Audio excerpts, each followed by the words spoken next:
Vacation to Vietnam starts from rupees 39,999 only with GT Holidays, South India's #1 travel brand. Taste Daily. Taste the Daily.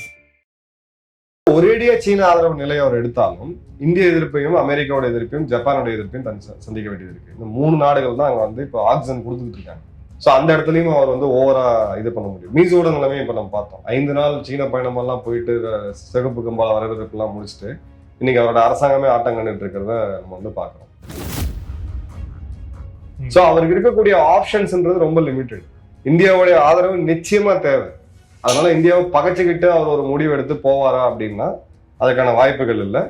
சில இடங்கள்ல அந்த கொஞ்சம் ரப் பண்றதெல்லாம் பார்க்கிறோம். In fact அவர் பிப்ரவரி மாதம் இங்க வந்து ஜெய்சங்கர் அவர்களையும் அஜித் தோவல் அவர்களையும் சந்திச்சுட்டு போனது அவருடைய அந்த இதைதான் வந்து மெச்சூரிட்டி தான் காமிக்குது. சஜித்தை வந்து பிட் பண்ணது அப்படிங்கிறது நம்மளுடைய கணிப்பு அங்க ஏதாவது ஸ்லைட்டா வந்து மிஸ் ஆச்சா அப்படிங்கிறது நீங்க அதான் சஜித் அவர்களை இந்தியா கணிச்சது அப்படின்றத விட ஒரே கேண்டிடேட்டா ஃபீல் பண்ணியிருந்தாங்கன்னா இது 2-way கான்டெஸ்டா இருந்ததுன்னா ரிசல்ட் கொஞ்சம் வேற மாதிரி இருக்கக்கூடிய வாய்ப்புகள் ரொம்ப ரொம்ப அதிகமா இருக்கும். அதாவது அனுரா வெர்சஸ் சஜித்தா. ஆமா, அது ஒரு 2 யங்ஸ்டர்ஸ். இவரும் ஒரு இளம் வயது தான், 54 வயது தான் நினைக்கிறேன் அவருக்கு. சஜித் அவர்களுக்கு இன்னும் அந்த யங் ஏஜ் அவருக்கு இருக்கு, ஃபேக்டரா இருக்கு. இவருக்கு தேர்தல் காலம், அவருக்கு அந்த டைம்ல அவங்க இது பண்றாங்க. நடக்கிறது என்னன்னா, கச்சத்தீவு 13வது அமெண்ட்மெண்டா இருக்கட்டும், இந்த மீனவர்கள் பிரச்சனையா இருக்கட்டும், ட்ரக் ட்ரேடு மற்றும் ஆயுதங்கள், தீவிரவாதம், இது 5 பில்லர் இந்தியாவுக்கும் இலங்கைக்கும் இருக்கக்கூடிய ஒரு மிக முக்கியமானது. எல்லா காலகட்டங்கள்லயும் எல்லா லெவல்லையும் இதை பேசாம அவங்க இருக்க மாட்டாங்க. அது ஒரு பாயிண்ட். நான் ஒரு எக்ஸாம்பிள் சொல்றேன். இப்படிதான் நடக்கும்னு நான் சொல்லல, இப்படியும் நடக்கலாம்னு சொல்றேன். அப்ப இந்தியா இம்மிடியட்டா இலங்கைகிட்ட பேசிட்டு இதுக்கு மேல எங்களால பொறுத்துட்டு இருக்க முடியாது, நாங்க எங்களுடைய மிலிட்டரி பேஸ கச்சத்தீவுல வைப்போம், நீங்க பண்ணிதான் ஆகணும். எங்களுடைய அப்சர்வேஷன் போஸ்ட் அப்படின்றது இந்தியன் நேவியோடதோ இல்ல கோஸ்ட் கார்டோடதோ அங்க இருக்கும் முடியும்.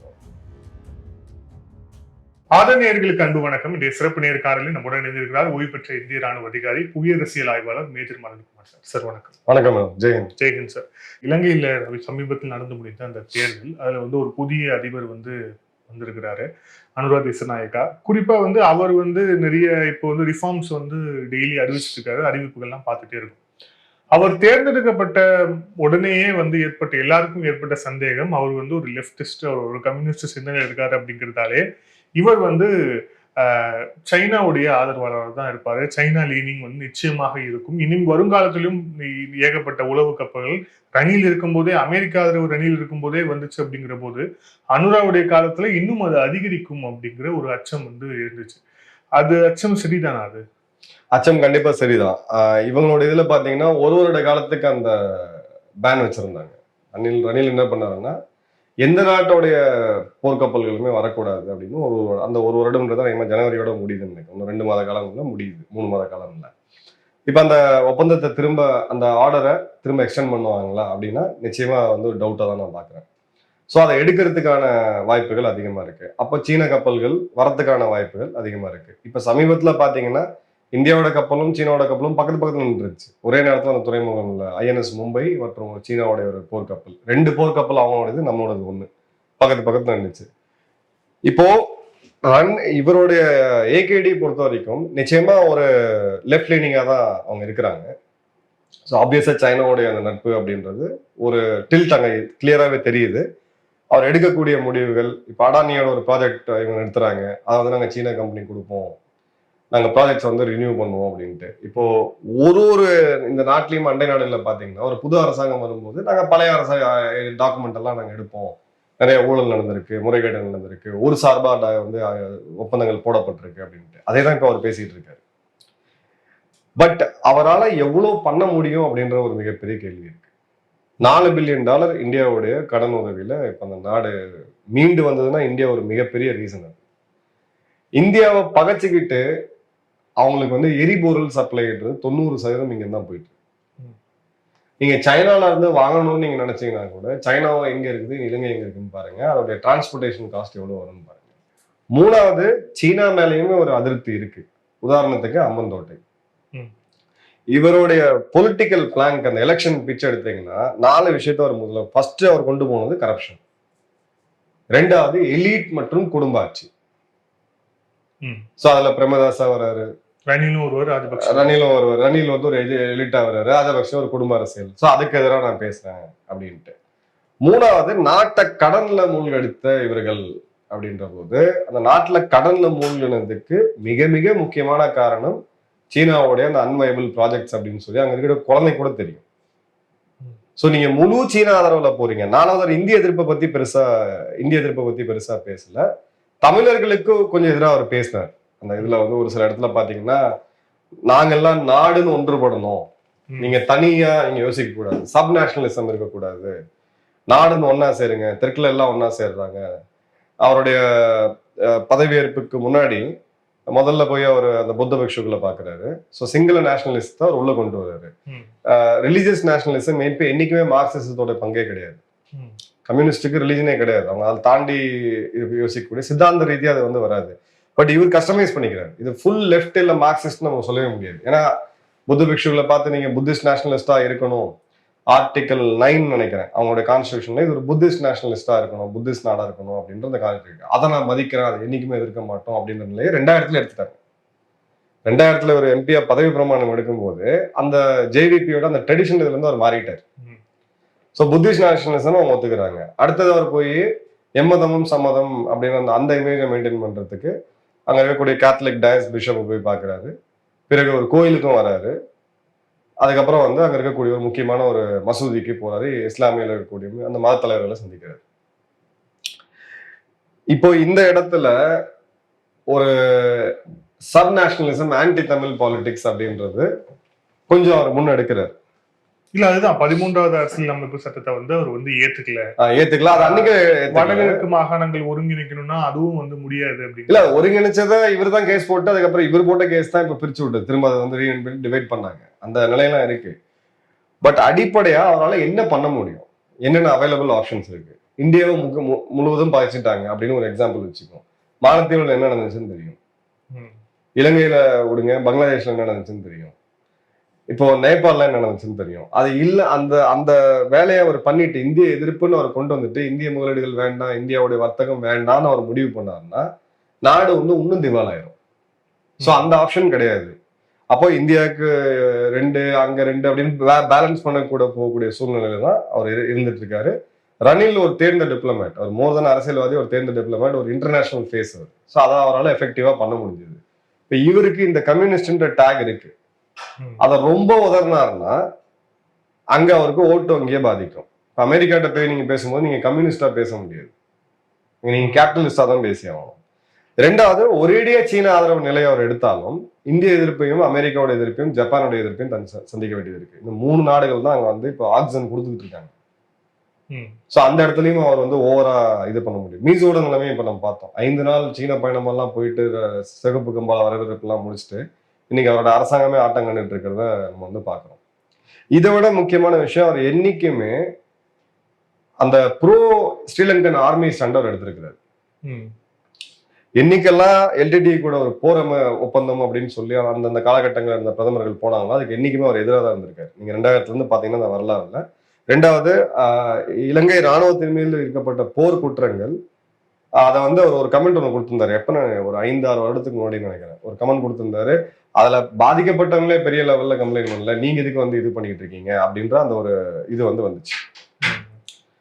சோ இப்போ நீங்க ஆஸ்டெரிட்டி மெஷர்ஸ் அவர் கொண்டு வர்றாரு.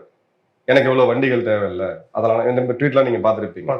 இது எல்லாமே அந்த முதல்வன் படத்துல வர மாதிரி ஸ்டார்டிங்ல உங்களுக்கு வந்து மக்கள் ரசிக்கக்கூடிய வகையில இருக்கும்.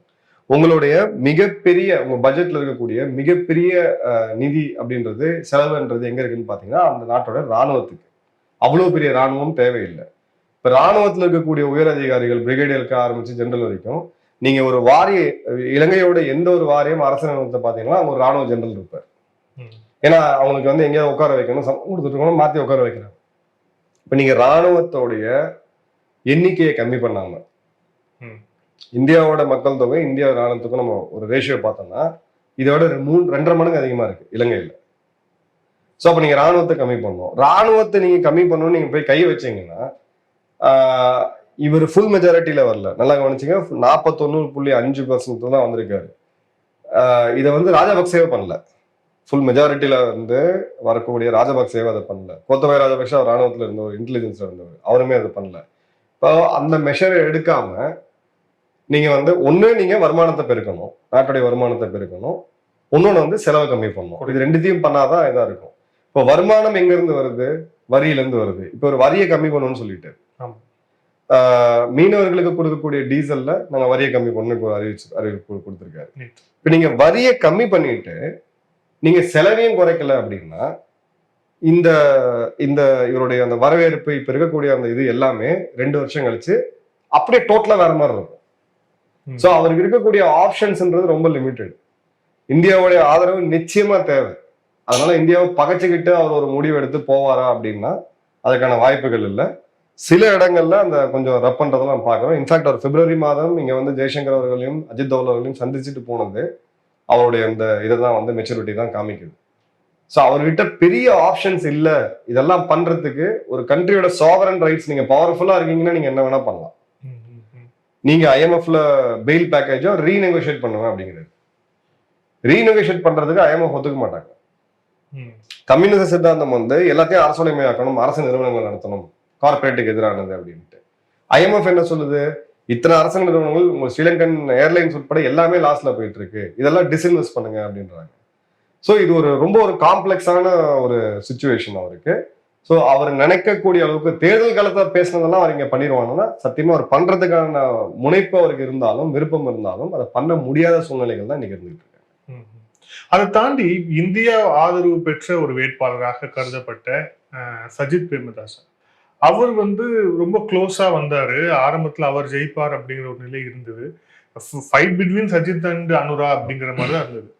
இந்திய ஆதரவு பெற்ற அவர் எப்படி வந்து தோற்கடிக்கப்பட்டார்? ஏன்னா இதுக்கு முன்னாடி ஒரு சுச்சுவேஷன் ராஜபக்சா வரும்போது மைத்ரிபாலா வந்து ப்ரொஜெக்ட் பண்ணது, மைத்ரிபாலா வந்து இந்தியாவோட கேண்டிடேட்டா பார்க்கப்பட்டார், அவர் ஜெயிச்சார். ஆனா இந்த வாட்டி எங்க மிஸ் ஆச்சு? இங்க ரணில் அவர்கள் தனியாக நின்று ஒரு பெரிய இதுவாச்சு. வடக்கு மற்றும் கிழக்குல ஒரு கணிசமான அளவு தமிழர்களுடைய வாக்கு அப்படின்றது இங்க ஸ்பிளிட் ஆயிடுச்சு. ரணில் அவர்களுக்கும் வந்துச்சு. ஏன்னா அவர் தான் அந்த 13வது ஷரத்தை நான் கொண்டு வருவேன் அப்படின்னு கமிட்மெண்ட் கொடுத்தாரு. அதே மாதிரி சஜித் அவர்களுக்கு ஒரு 60% நான் கேள்விப்படுற வரைக்கும் யாழ்ப்பாணத்துல 2 நண்பர்கள் சொன்னது 60% அங்க இருக்கக்கூடிய தமிழர்கள் எல்லாமே இவருக்கு ஓட்டு போட்டிருக்காங்க. சஜித் பிரேமதாஸ் அவர்களுக்கு ஓட்டு போட்டிருக்காங்க. ஒரு அக்செப்டபிள் ஃபேஸ், ஒரு நல்ல ஒரு மனிதர் அப்படின்ட்டு.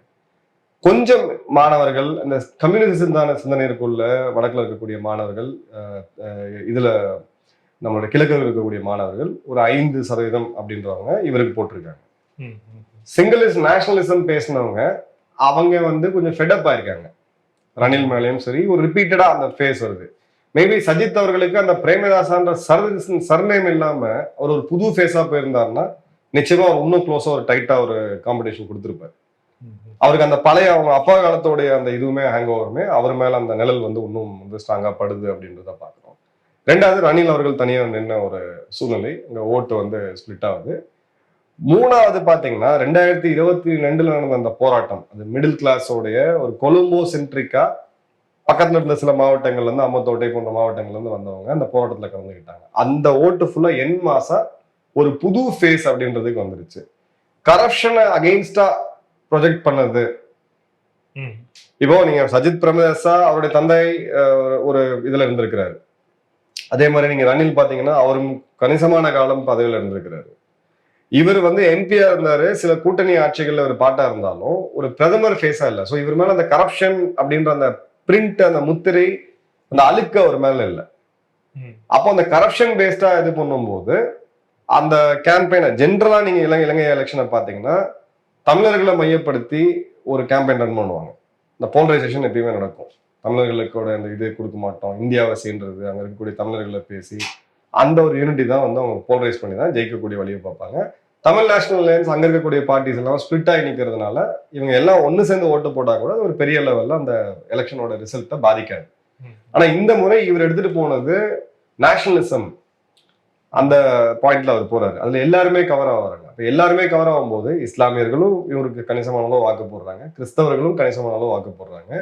தமிழர்களே இவர் முதல்ல போலரைஸ் பண்றதுக்கு வேற மாதிரி போலரைஸ் பண்ணிட்டாரு. சிங்களம் அப்படின்றது, இலங்கை அப்படின்றது ஒரு நாடு, இந்த நாட்டுக்குள்ள நம்ம எல்லாருமே இருக்கிறோம், சப் நேஷனலிசம் இருக்கக்கூடாது அப்படின்ற பிளான்ல அந்த ஓட்டு அங்க ஸ்பிளிட் ஆகுது. அதுல இருந்தும் கொஞ்சம் போனஸ் ஓட்டு அவருக்கு வருது. ஸோ அந்த இடத்துல அவர் கிளியரா வின் பண்ணிட்டு போறாரு அப்படின்றத நம்ம பார்க்கறோம். இல்ல இதுல நம்மளுடைய கணிப்பு வந்து தவறுச்சா அப்படிங்கிற ஒரு கேள்வி இருக்கு. குறிப்பா சஜித்தை வந்து பிட் பண்ணது அப்படிங்கிறது நம்மளுடைய கணிப்பு அங்க ஏதாவது ஸ்லைட்டா வந்து மிஸ் ஆச்சா அப்படிங்கிறது. நீங்க அதான் சஜித் அவர்களை இந்தியா கணிச்சது அப்படின்றத விட ஒரே கேண்டிடேட்டா ஃபீல் பண்ணியிருந்தாங்கன்னா இது 2-way கான்டெஸ்டா இருந்ததுன்னா ரிசல்ட் கொஞ்சம் வேற மாதிரி வரக்கூடிய வாய்ப்புகள் ரொம்ப ரொம்ப அதிகமா இருக்கும். அதாவது அனுரா வர்சஸ் சஜித்தா. ஆமா, அது ஒரு 2 யங்ஸ்டர்ஸ். இவரும் ஒரு இளம் வயது தான், 54 வயது தான் நினைக்கிறேன் அவருக்கு. சஜித் அவர்களுக்கு இன்னும் அந்த யங் ஏஜ் அவருக்கு இருக்கு, ஃபேக்டரா இருக்கு. ரெண்டாவது லாஸ்ட் ஒரு ஒரு 15-20 நாட்கள் அங்க இருக்கக்கூடிய மக்கள் எனக்கு சொல்றது தேர்தல் அந்த களத்துல இருந்து பார்த்தாங்க.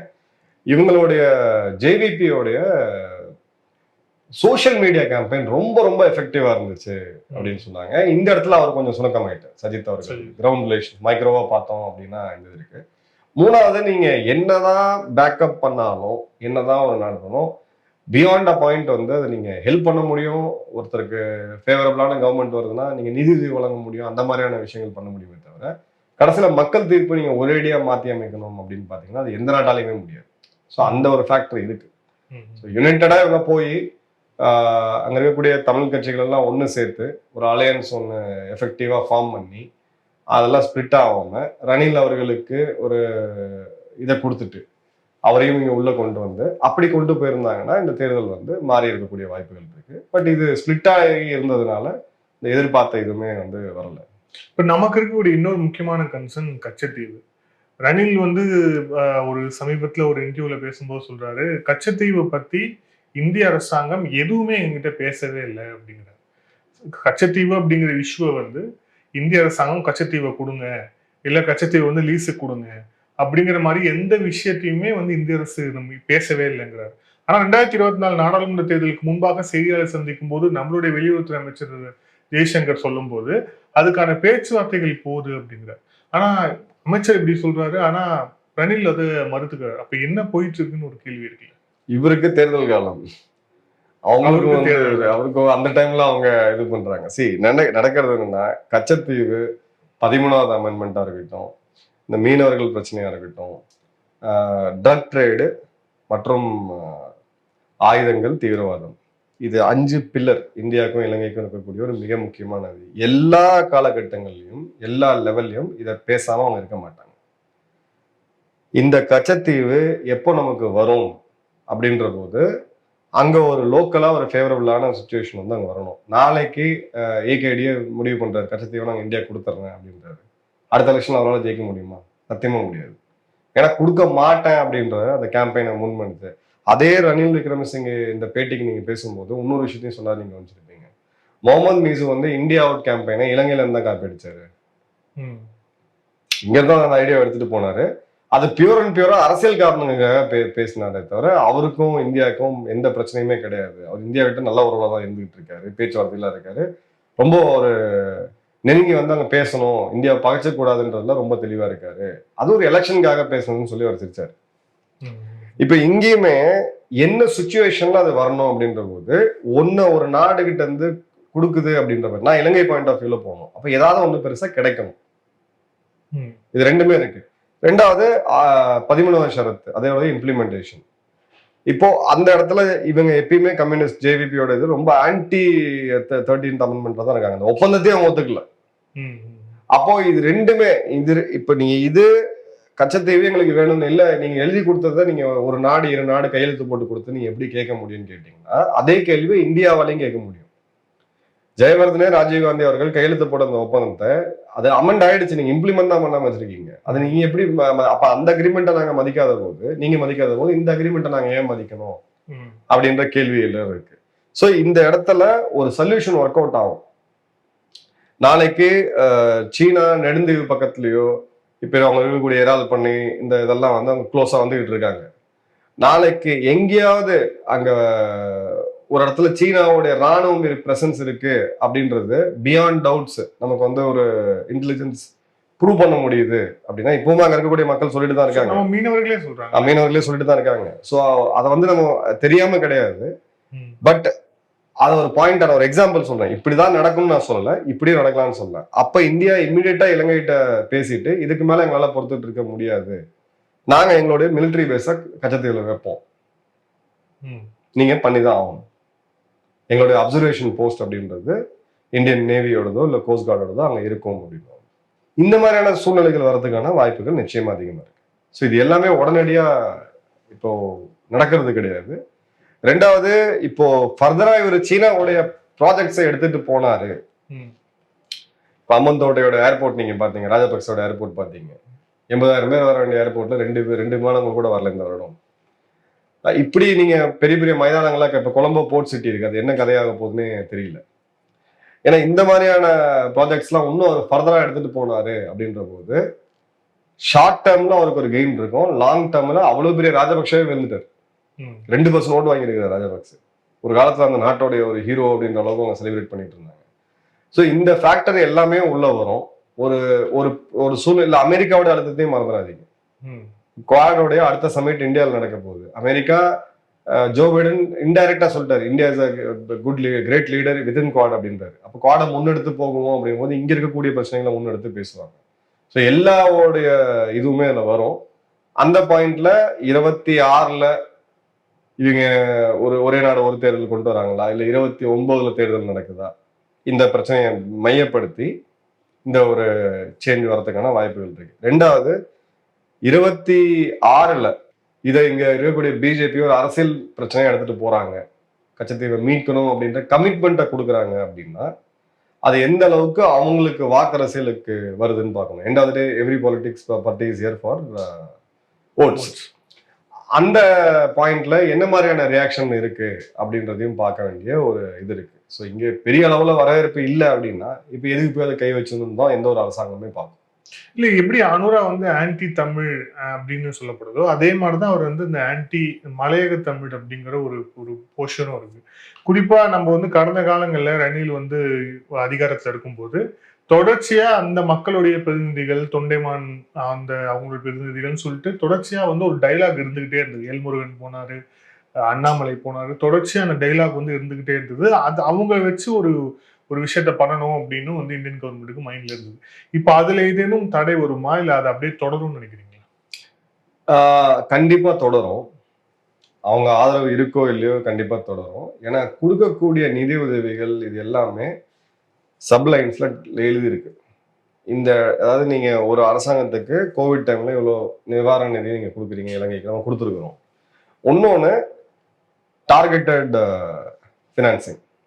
டார்கெட்டட் ஃபினான்சிங்னா நம்ம ஒரு 2000-3000 வீடு கட்டி கொடுத்தோம் இலங்கை தமிழர்களுக்கு அப்படின்னு சொல்லி சில விஷயங்கள் நம்ம பண்ணியிருக்கோம். அங்க இருக்கக்கூடிய பல்கலைக்கழகத்தை புதுப்பிக்கிறதுக்கான இது, நூலகத்துக்கான நிதி, அதே மாதிரி மலைவாழ் தமிழர்கள் வாழக்கூடிய இந்த பகுதிகளில் டார்கெட்டடா இருக்கும். அந்த ஸ்கீமை வேணும்னு சொல்ல முடியாது. இது ஸ்பெசிஃபிக்கா இந்த இடத்துக்குன்னு கொடுக்கக்கூடிய சிலது இருக்கும். அப்போ அதோடைய திருப்பு விழாக்கு யார் போவாங்க? ஆப்வியஸா நம்ம தான் போவோம் இங்க இருந்து. அந்த மாதிரியான இது இருக்கும். பட் இதுக்கு முன்னாடியுமே நீங்க ராஜபக்சேவோட அரசப்போ இருந்தப்போ இந்த 2022க்கு முன்னாடி இந்தியாவுடைய வெளியுறவு அமைச்சர் போயிட்டு வந்தபோது நம்ம பேசியிருக்கோம்னு நினைக்கிறேன். அதை பத்தி போய் அங்க மலையாள தமிழர்கள்லாம் பார்த்துட்டு, ஈழத்தமிழர்கள்லாம் பார்த்துட்டு அவங்க பேச்சுவார்த்தை நடத்தி முடிச்சுட்டு வரும்போது ராஜபக்சே கட்சியை சேர்ந்த ஒரு மிக முக்கியமான தலைவர், பேர் மறந்துட்டாங்க, ஒரு சீனியர் லீடர், அவங்க கிளம்பி போயிட்டாங்க, இப்ப நீங்க எங்ககிட்ட தான் இருக்கணும், நாங்க தான் இருக்கிறோம் அப்படின்ட்டு இந்த மாதிரியான வார்த்தைகள் வந்துச்சு. ஸோ இந்த மாதிரியான ரியாக்ஷன்ஸை இவங்க கொடுக்கறதுக்கான வாய்ப்பு நிச்சயமா இருக்கு. நன்றி சார், பலர்கள் விழிச்சிருந்தாங்க சார். Thank you sir. நன்றி. வணக்கம். ஜெயின்.